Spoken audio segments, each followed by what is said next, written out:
Assalamualaikum warahmatullahi wabarakatuh. Shalom, Om Swastiastu, Namo Buddhaya, Kebajikan. Salam sejahtera untuk kita semuanya. Perkenalkan, nama saya Bertrand Antun Nurman, mahasiswa aktif semester 5 Fakultas Hukum Universitas Borneo Tarakan, Lokal A1 Angkatan 2020. Pada kesempatan kali ini saya membuat video untuk memberikan jawaban atas soal penilaian tengah semester Hukum Hak Asasi Manusia yang diampu oleh Bapak Yasir Arafat SHMH. Adapun soal tersebut terdapat 4 soal. Yang pertama mengenai hak negatif. Hak negatif adalah hak sipil dan politik, seperti kebebasan berpendapat, di mana setiap warga negara memiliki kesempatan bebas untuk berpendapat dan menyatakan pendapatnya di muka umum. Kemudian yang kedua, kebebasan beragama. Semua warga negara Indonesia memiliki kesempatan untuk memilih agamanya masing-masing.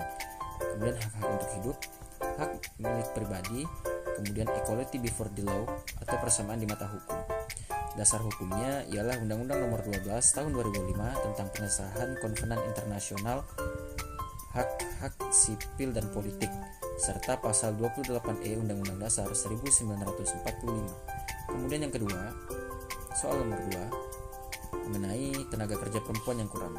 Indeks Pembangunan Manusia pada tahun 2019 menyatakan bahwa tenaga kerja perempuan hanya 69,18%, sedangkan laki-laki sebesar 75,96%.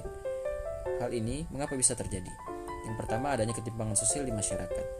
Karena terdapat stigma di masyarakat bahwasannya laki-laki memiliki mobilitas yang lebih tinggi daripada perempuan, sehingga laki-laki dipercaya mampu untuk menangani dan juga mengendalikan setiap pekerjaan yang ada dibandingkan dengan perempuan.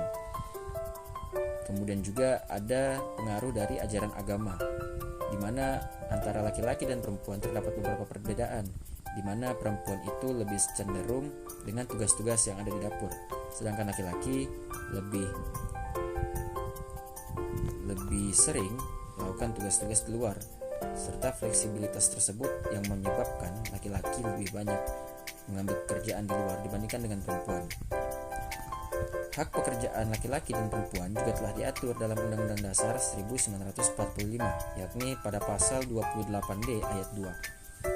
Kemudian mengenai pertanyaan nomor 3, mengenai sistem zonasi. Mendapatkan pendidikan yang layak termasuk ke dalam hak sipil positif dalam perspektif HAM. Tujuan dari sistem zonasi itu apa sih? Tujuannya adalah menjamin sistem pendidikan yang merata, menghilangkan sifat eksklusivitas ataupun sekolah yang khusus atau juga sering kita sebut dengan sekolah favorit terhadap sekolah-sekolah tertentu. Kemudian juga selain itu mendekatkan jarak antara rumah dan sekolah, dan juga pemerataan siswa-siswi yang terjadi di seluruh sekolah yang ada. Dampak yang diharapkan yakni terjadinya pemerataan tadi. Namun dampak yang diharapkan tersebut tidak berjalan dengan mulus, tidak selalu berakhir dengan positif. Karena apa? Karena selain pemerataan siswa tadi, akibatnya adalah terciptanya siswa yang heterogen di satu sekolah dan juga di sekolah-sekolah lainnya. Di satu sisi cukup memberikan banyak dampak positif, namun di sisi lain juga memberikan dampak negatif. Karena apa?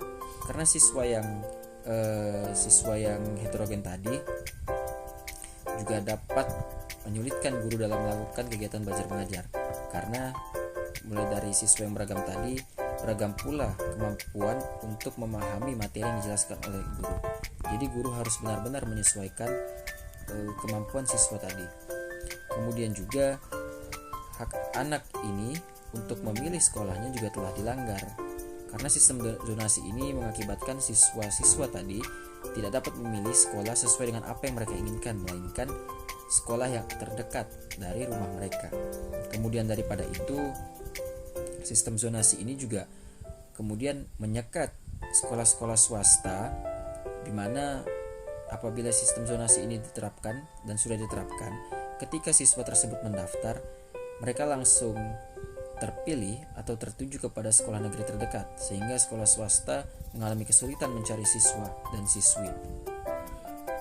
Menurut saya, sistem zonasi ini belum sepenuhnya maksimal dan tentu saja melanggar hak sipil dan politik di Indonesia. Kemudian mengenai soal keempat, Undang-Undang Nomor 19 Tahun 2001 diatur tentang hak-hak para penyandang disabilitas, mulai dari hak untuk bebas dari perlakuan kejam, penyiksaan yang tidak manusiawi dan merendahkan, penyandang disabilitas menurut saya belum mendapatkan tempat di masyarakat. Kehadiran masih dipandang sebelah mata dan dianggap remeh. Keterbatasan yang dimiliki, kemudian kadang juga kemampuan bekerja tubuh mereka yang kurang dianggap sebagai kelompok yang lemah, tidak berdaya, dan seringkali dianggap perlu sekali belas kasihan. Hak-hak mereka sebagai manusia seringkali diabaikan, mulai dari hak untuk hidup, hak untuk memperoleh pelayanan, terutama ketika berada di ruang publik, mereka seringkali mendapatkan diskriminasi. Kemudian hak untuk mengakses fasilitas umum juga, meskipun di beberapa kendaraan umum terdapat beberapa hal yang memudahkan para penyandang disabilitas seperti kursi khusus disabilitas, kemudian kamar mandi khusus disabilitas, hal ini tidak menjamin hak-hak mereka terpenuhi.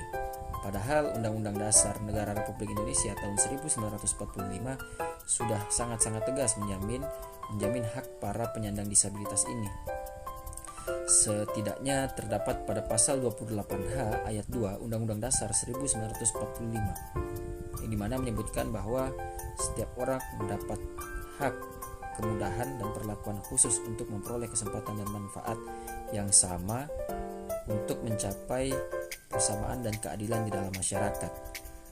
Mungkin itulah video dari saya, lebih dan kurangnya mohon dimaafkan. Semoga saja apa yang telah saya jawab tadi merupakan jawaban yang dapat memaksimalkan nilai saya dan juga menjadi pembelajaran buat saya. Billahi taufiq wal hidayah. Wassalamualaikum warahmatullahi wabarakatuh.